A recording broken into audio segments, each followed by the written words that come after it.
Moving on, former Ukrainian Defense Minister Mykhailo Fedorov says that Kyiv is slowly losing the war against Russia. He says that Ukraine still has a chance to win, but it needs a clear strategy to end the war.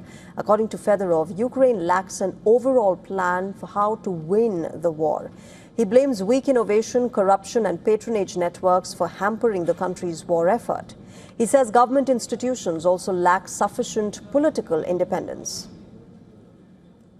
I think that there is now a turning point which will determine our future trajectory, but it looks as though we are gradually, slowly losing our task. But we have every chance of defeating Russia. To defeat means to win the war. Russia, meanwhile, continues to strike Ukrainian targets with missiles and drones. Ukraine is struggling to intercept Russian ballistic missiles as its stockpile of interceptors remains under pressure. Russian forces also continue to make slow gains in the strategic Donbas region. Ukraine has retaliated by intensified long-range drone and missile strikes against targets inside Russia.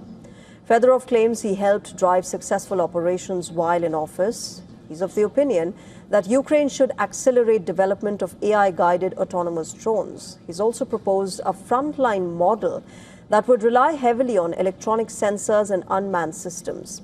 Despite Fedorov's assessment, public opinion in Ukraine remains largely optimistic. A poll conducted at the end of July this year found 82% of Ukrainians expected their country to win.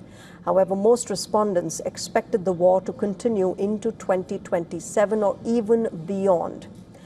Fedorov, remember, was removed from his defense post months after his appointment. He says that reforms to military procurement and mobilization brought him into conflict with powerful interests. He's also called for wartime elections, describing Ukraine's governance as facing a systemic crisis. Ukraine's presidential office has pushed back against his latest assessment, stating his view of the war changed after his removal.